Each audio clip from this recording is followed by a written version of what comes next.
Well, hello and welcome again to another evening of Carling's Legends in association with the IFA. This evening we are at Windsor Park, home of the champions, the reigning champions, the runaway league leaders this season. Of course, they're trying to win this trophy, the Gibson Cup, for the 50th time, and that's a record, as you would have guessed. Tonight's 4 stars, and they are 4 stars. 3 of them are midfielders. One was here for 4 years, another was here for 6 years, another was here for 9 years. Then we have the left winger who was here for 10 years and tortured every fullback in the league. This will be good. There's a great crowd here at Windsor Park, as you would expect. They will enjoy it, and I hope those of you watching will enjoy it as well.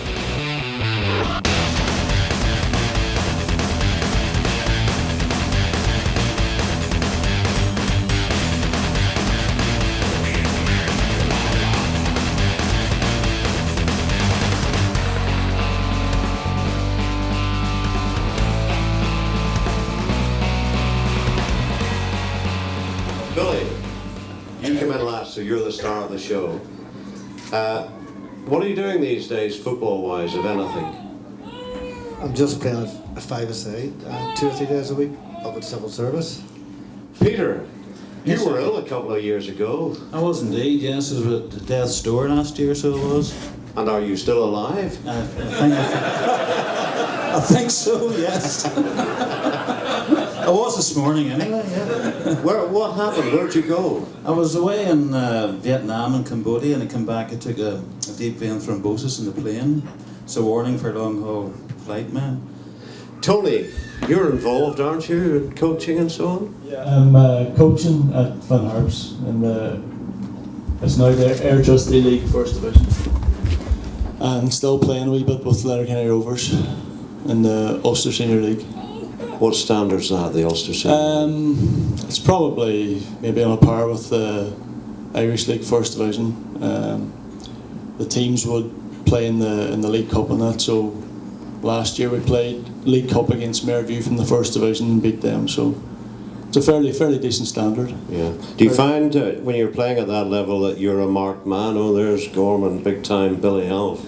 I'll show him, stick the studs in you. Most of the players playing are too young to even know who I am, so it's not so bad. It's not too bad that way. Dornan, what are you doing these days? I'm obviously managing Limerick Valley United at the minute, so that would take up the main part of my time. You should be training tonight. I should be, but on a night like that there, I think this was a blessing in disguise to leave this. That's the perks of being a manager. You can just say, where you go, leave the rest of them to it, so. Peter, when you stopped playing, did you just walk away from the game? No, I believe it or not, when I left Linfield, I joined Harland and Wood Welders for a year because I just wanted to play the game without as much pressure as such. And saying that, I wouldn't take away anything that I had and enjoyed at Linfield. And then went into management, just like Tony here, with Ards, but playing and managing are 2 different things entirely. You wouldn't be the type, I would think, to go into management, so you obviously, did you ever think about it? Well, actually, happened to me when I left Linfield. I could have went to Korea and Glen Afton and so forth, but I knew Lawrence Walker, and he was manager of Ballyclare Comrades. They were a top team in the B division, so I joined them. Then what actually happened was, I became a manager, believe it or not. I managed Cookstown, and Cookstown were like Queen's University at the bottom of the league, and I got a few players, and by January we were top of the league, and I was offered the Carrick Rangers job when they were in the Irish League. Now, one thing that people don't realise is I think I'm the only unbeaten manager in the history of the Irish League. I took the job on a Saturday and left on Tuesday.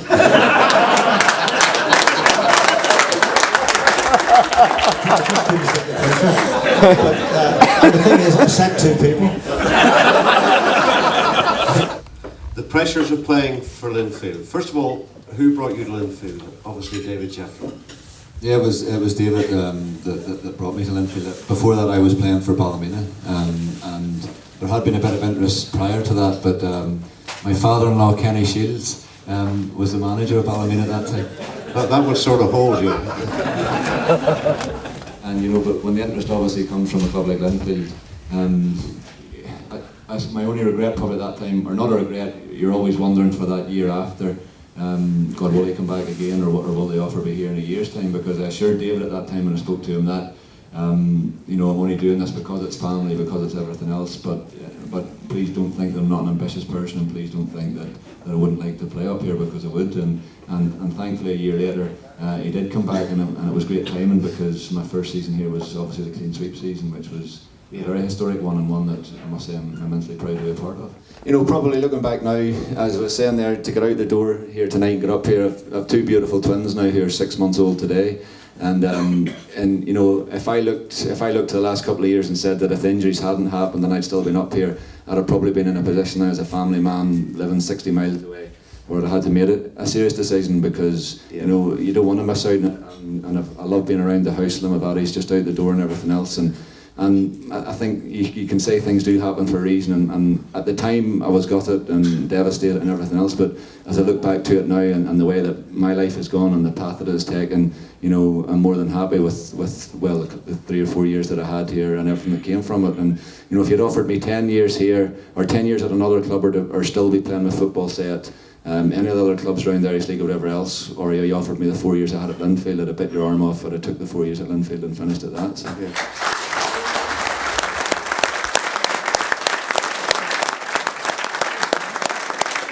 Talking about the pressures of having to be winners at Linfield, first of all, you came here 35 grand. It's a lot of money. Was that a big pressure for you?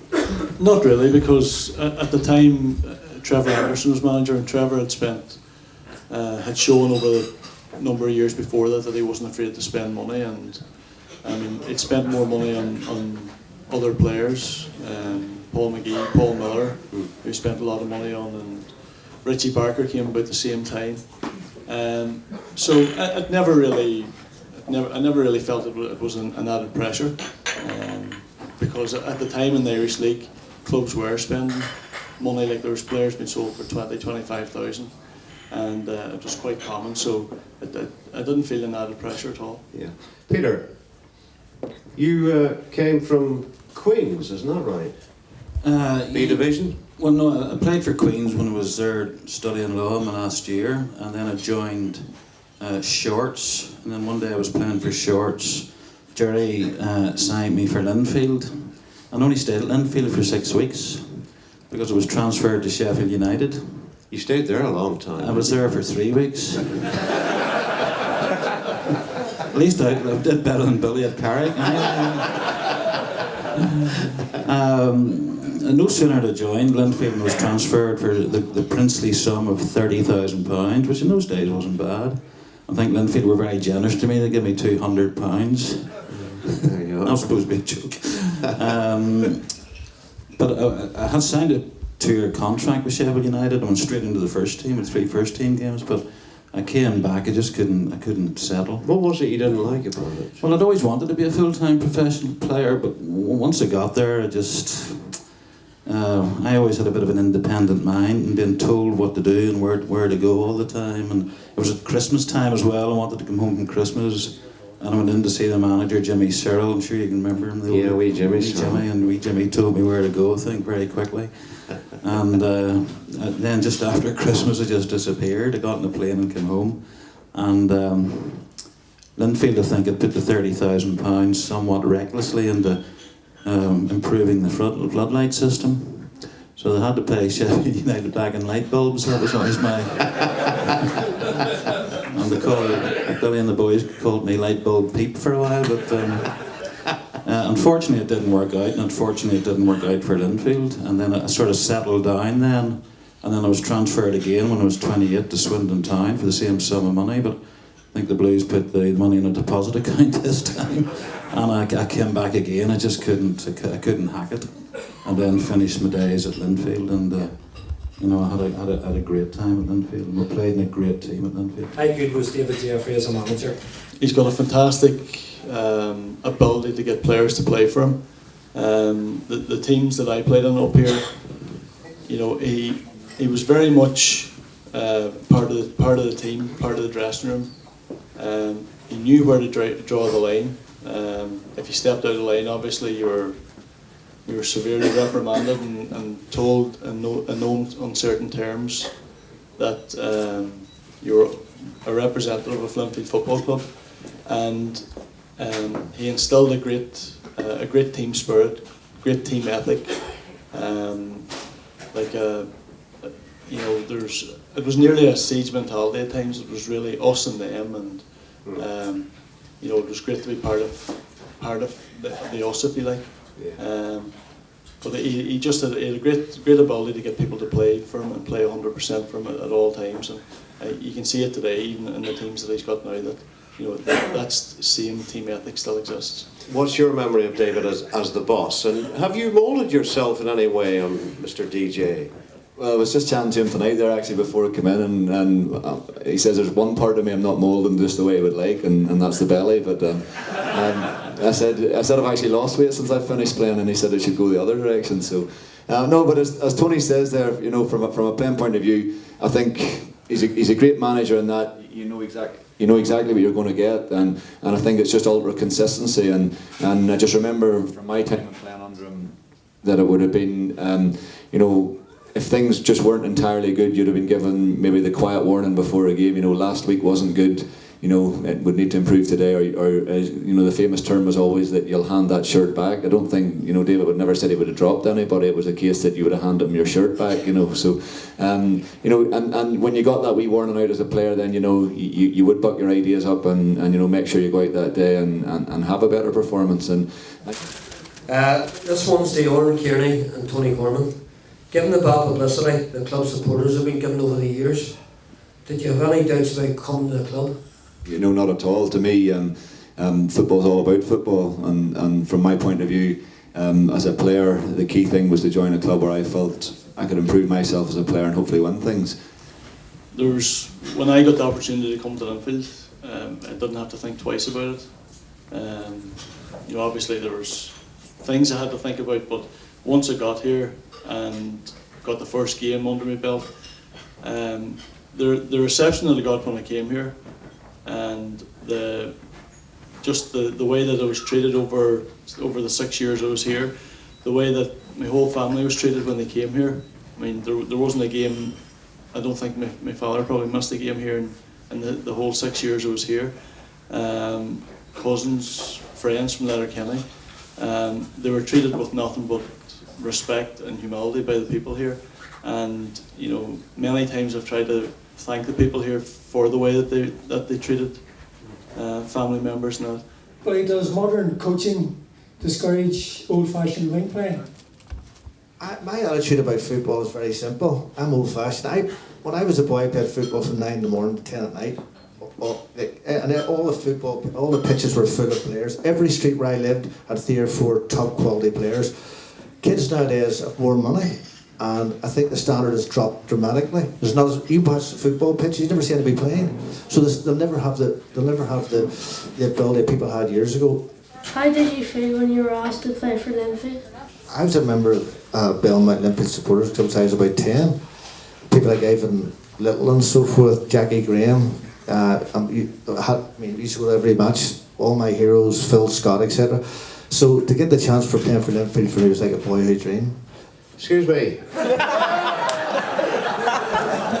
Have you got a ticket? Who's your toughest opponent ever opponent? My most difficult opponent was, and it wasn't because he was dirty in any way, it was because he was so skillful, and he always played in the left side of midfield and I always played in the right side of midfield. We tended either to cancel each other out or else he got on top of me. It was Jim Cleary. Tremendous, and yeah. He was a tremendous player. I remember playing against John Easton one time. The silent assassin. The silent assassin, and we went for a challenge, and I can't. It's a blur, but I remember waking up in the dressing room.